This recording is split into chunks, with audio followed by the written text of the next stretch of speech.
এ গোবিন্দ এই কলির যুগে কাউরে দিলায় 10টা সন্তান, আরে ভাই তার জায়গা সম্পদে নাই, আবার কাউরে দিলায় কোটি টাকার মালিক করিয়া, জগতে তার মা বলে ডাকার কেউ নাই।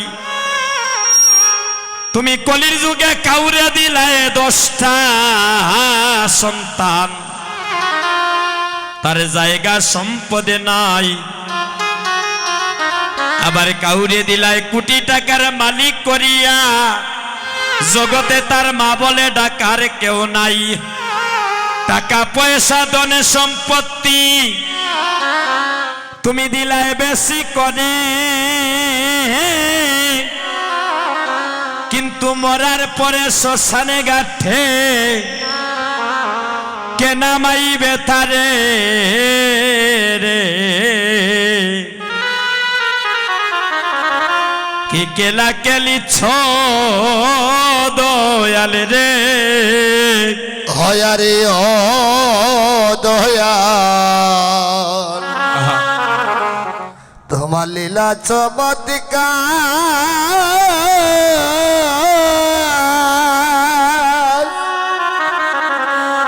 ওরে পাখে দিবানু শিবানাইয়া, ওরে লাগাইলা এ বাজার রে, খেলা খেলিছ দয়াল রে।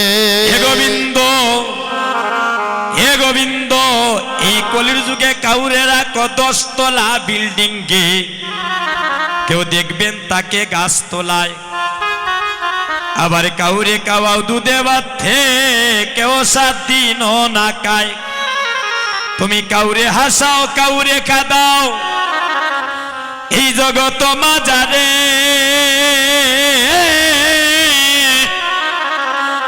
আরে তোমার অপার মহিমা গোবিন্দ কে বুঝিতে পারে রে।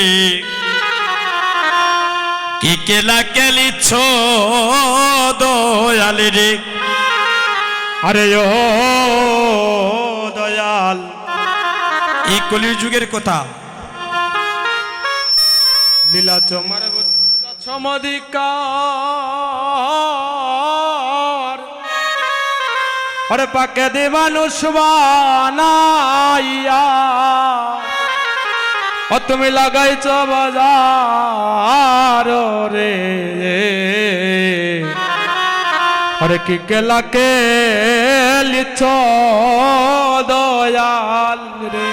হে গোবিন্দ, কারো কলি যায় আগুন লাগাও, তার মা বাবা কাইরা নিয়া, আরে কাউরে করো চির দুঃখী কুলের সন্তান কাইরা নিয়া। তুমি কাউরে করো জনমে দুঃখী তার স্বামী কেড়ে নিয়া, আর অল্প বয়সে রাখছ তারে বিধবা বানাইয়া রে। কি খেলা খেলিছ দয়াল রে। হে গোবিন্দ, এমন একটা যুগে আমরা জন্ম নিলাম, অনেক সন্তান মায়ের কুলে জন্ম নিয়ে মায়ের স্তন দুগ্ধ পান করার আগে পৃথিবীর মায়া ছেড়ে জনমের মতো চলে যাচ্ছে। এমন একটা যুগে জন্ম নিলাম হে গোবিন্দ, এই জগতে এমন সন্তান আছে জন্মের পর তার মাকে হারিয়েছে, কিন্তু জন্মের পরে আর মায়ের শ্রী বদন দর্শনে করার সৌভাগ্য হয়ে নাই। হে গোবিন্দ, সেই কলির যুগে ভাগ্যের পলি আমারও তুমি একেবারে মানব কুলে জন্ম দিয়েছ। জানি নাই আমার কখনই জানি মানব লীলা সঙ্গ হবে, কখনই জানি আমার চির জন্মের মতো দেহের প্রাণ পাখি সূর্যমণি অস্ত যাবে। সেদিন হয়তো এই বদন দিয়ে তোমাকে আর ডাকার মতো সুযোগ পাবো না।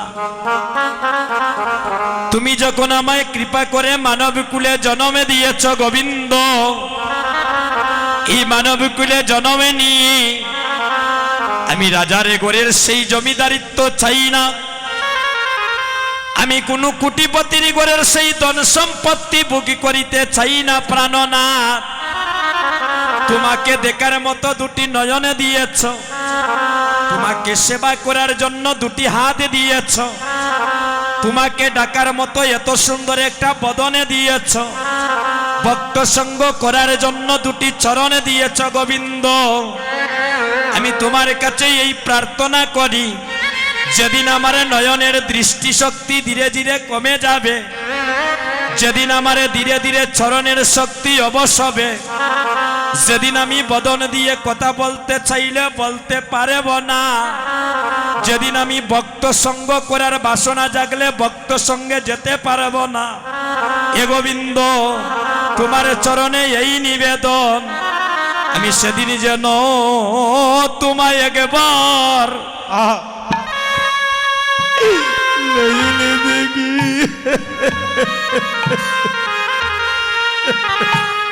প্রভু গো সেদিন যেন তোমায় নয়নে দেখি, হে গোবিন্দ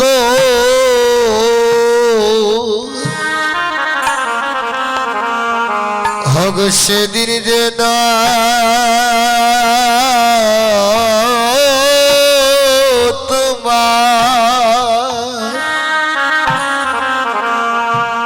তোমায় নয়নে দেখি,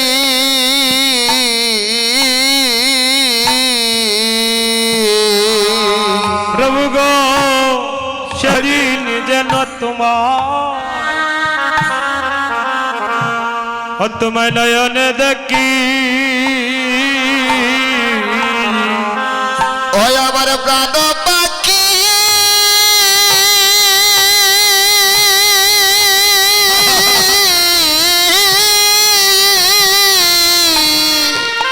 প্রাণবাকি যেদিন ডুবু ডুবু, হরে প্রাণ পাখি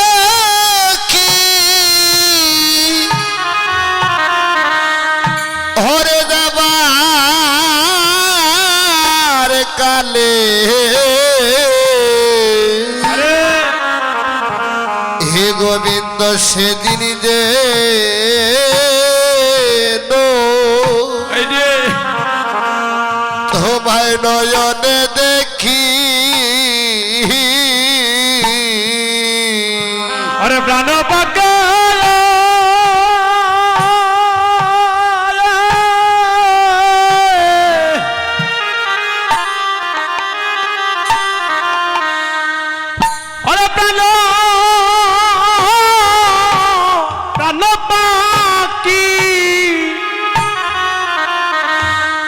পাখি যাবার কালে, প্রভু গো সেদিন যেন নয়নে দেখি, হগ প্রাণ পাখি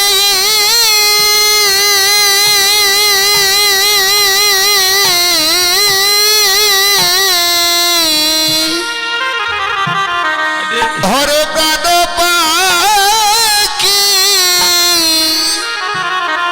যাইবার কালে, সেদিন যেন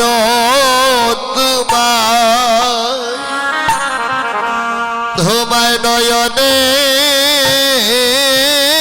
দেখি, আরে প্রাণ পাকা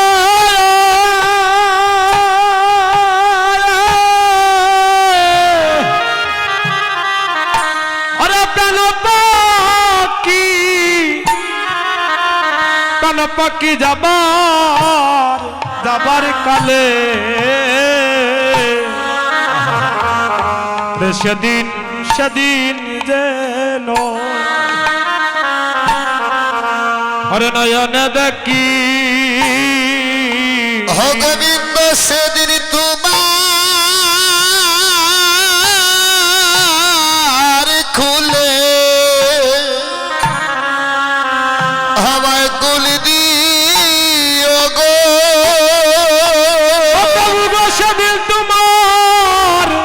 আমার কুলে আর আমায় কুল দিও গো ও গোবিন্দ তোমার কুলে হয় আমায় কুল দিও গো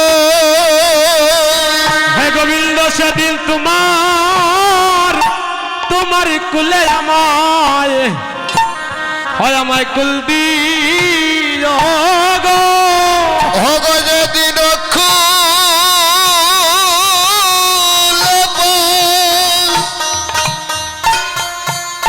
ভরিয়ে দেখি ঘো তোমার কুলে রুদনী হরি দিও ঘো। সেদিন কোলপ করিয়া ডাকি গো অবসর তোমার কুলে কুল দিও ঘো কুলপ দিয়া ডাকি তোমার কুলে কুল দিও ঘো কুলপ দিয়া ডাকি অবসর তোমার খুলে আমায় কুলি দিও গো সুদীজন, এই জগতে ভগবানে কোনো ধনীর ঘরে থাকে না বাবা। ভগবান কোনো জমিদারের ঘরে থাকে না। ভক্তের যেখানে প্রেম মিশ্রিত দ্বারা ভক্তি পাওয়া যায়, যেখানে প্রেম আছে সেখানে ভগবান আছে। যেখানে প্রেম নাই বাবা সেখানে ভগবান নাই। এই তো ভগবান বিদুরের ঘরে কলা খেয়েছিল। ভগবান বললেন আমার ভক্ত যেখানে আমি ছুটে যাই সেখানে আমার ভক্ত নাই, যেখানে আমি ভগবানও নাই সেখানে। নাহং তিষ্ঠামি বৈকুণ্ঠে যোগিনাং হৃদয় নচ মতে ভক্ত যত্র গায়ন্তি তত্র তিষ্ঠামি নারদ। ভগবান যুগে যুগে ভক্তের মনোবাঞ্ছা পূর্ণ করেছিলেন। ভগবানে বলেছিলেন আমার মাও নাই, আমার বাবাও নাই, এই জগতে আমার বন্ধু নাই। তবে এই জগতে যেজন ভক্ত আমায় প্রেম ডুরের ভক্তি ডুরে আপনে করে নিতে পারে, আমি ভগবান জনমে জনমে তারে হয়ে যাই। যে ভক্ত আমাকে তার নয়নে জলে আর প্রেম মিশ্রিত করুণার ডাকে আমায় সাড়া দেওয়াতে পারে, আমি ভগবানে গুলোকেও তাকি না। আমি ভগবান আমার ভক্তের প্রেম ডুরে বাধা পড়ে যাই। তাই তো জন্মিয়া দই পকিরি গড়ে, তাই তো ভগবানে জন্মিয়া দই বকিরি গড়ে বাঞ্ছা পুরিয়েছিলেন যশোদারে গড়ে। যার গর্ভ থেকে ভূমিষ্ঠ হলেন তাকে কিন্তু ভগবান মা বলে ডাকেন নাই। কেন জানেন? সত্য যুগে মা যশোমতী ভগবানকে প্রেম ডুরে বন্দনে করেছিল, স্তনে কেটে সেবা দিয়েছিলেন। যেদিন স্তনে কেটে সেবা দিয়েছিলেন, কাটা স্তন থেকে হয়েছিল বেলের জন্ম। আর সেবা দিতে গিয়ে 3 ফুটা রক্ত পড়ে হয়েছিল বেল পাতার জন্ম। সেদিন ভক্তের সেবায় সন্তুষ্ট হয়ে গোলকের হরি সেদিন বলেছিলেন ওগো মা, আজ তোমার সেবায় আমি সন্তুষ্ট হয়ে গেলাম। আমি আর কেউ নয়, আমি গোলকের হরি তোমাকে পরীক্ষা করতে এসেছিলাম। সেদিন ভক্ত নয়নে জলে কেঁদে কেঁদে বলেছিলেন প্রাণনাথ, তুমি পরিশেষে আমাকে তুমি পরীক্ষা করতে আসলে। তুমি যে আমার জীর্ণ কুটিরে আসলে, তোমাকে যে সেবা দেওয়ার মতো কিছু নাই। এতই দিন দরিদ্র ছিলেন। সেদিন ভগবানে বলেছিলেন ওগো, আমি তো সেবাই সেদিন সন্তুষ্ট হয়ে গিয়েছি। যেদিন তোমার মাধবাক্য বাবা আমার জন্য হৃদয়ে উদয় হয়েছিল, আজ তোমার সেবায় আমি সন্তুষ্ট হলাম। বলো তুমি আমার কাছে কি চাও?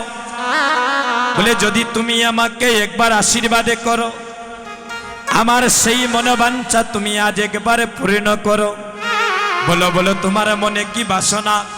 বলে তুমি আমার সম্মুখে শঙ্খ চক্র গদা পদ্ম রূপে দাঁড়াও, আমি ভক্ত তোমার সেই ভুবন মোহন রূপটা দর্শনে করে মনোবাঞ্ছা পূর্ণ করিতে চাই। সাথে সাথে ভগবান ভক্তের মানে রাখিতে গিয়ে শঙ্খ চক্র গদা পদ্ম রূপে দর্শনে করালেন। বলেছিলেন বলো বলো এখনই আমি তোমার কাছে ঋণী হয়ে আছি।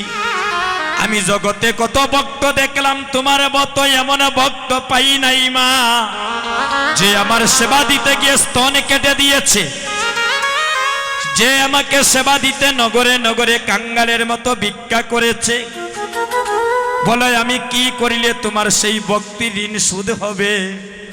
বলে আমার মনে বড় বাসনা, তুমি আমায় একবার মা বলে ডাকো। আমি ভগবানের মুখে মা ডাকে শুনিয়া আমি কোটি সন্তানের মা ডাকে নিবারণে করিতে চাই।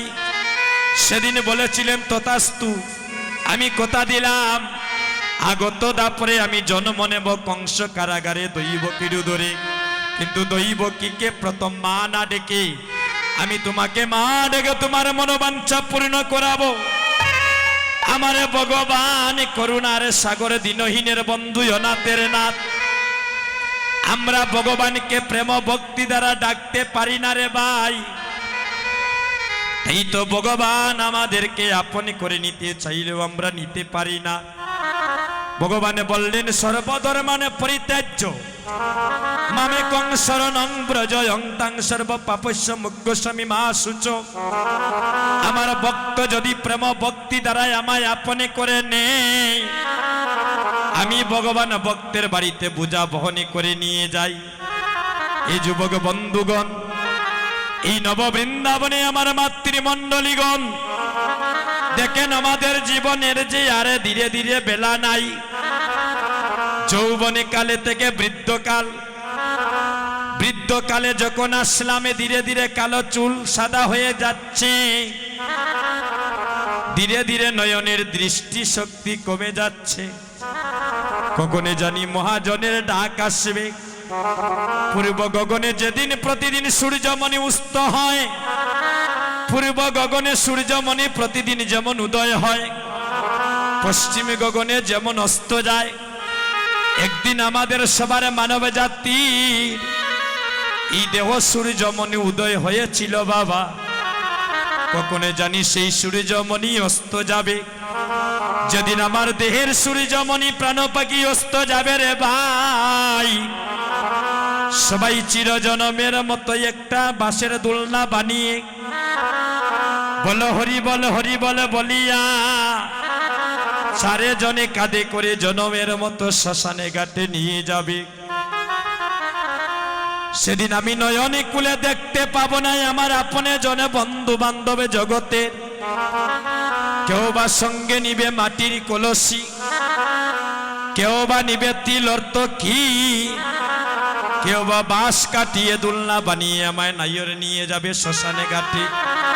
সেদিন মহাজনে ডেকে ডেকে বলছেন, এ কমলগঞ্জের ভক্ত, আজ তুমি যাকে শ্মশানে ঘাটে নিয়ে যাচ্ছ, 4 দিন পরেও তোমাকে এভাবে একজনে কাঁধে করে শ্মশানে ঘাটে নিয়ে আসবো। তাই তুমি মানব কুলে জন্ম নিয়েছ, একবার সাধু সঙ্গ করো, ভক্ত সঙ্গ করো। বাইরে কখনো জানি প্রাণ পাখি ডুবি দেবে কেউ, আর তোমাকে আর চিরজনমের মতো ডাকলেও তুমি জেগে উঠবে না।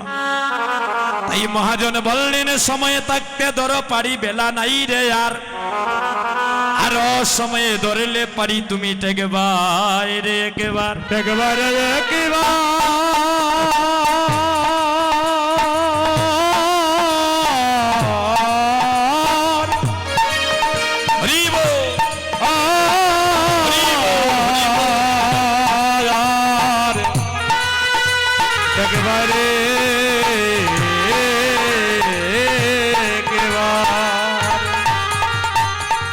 ভক্তগণ, জন্ম যখন হয়েছে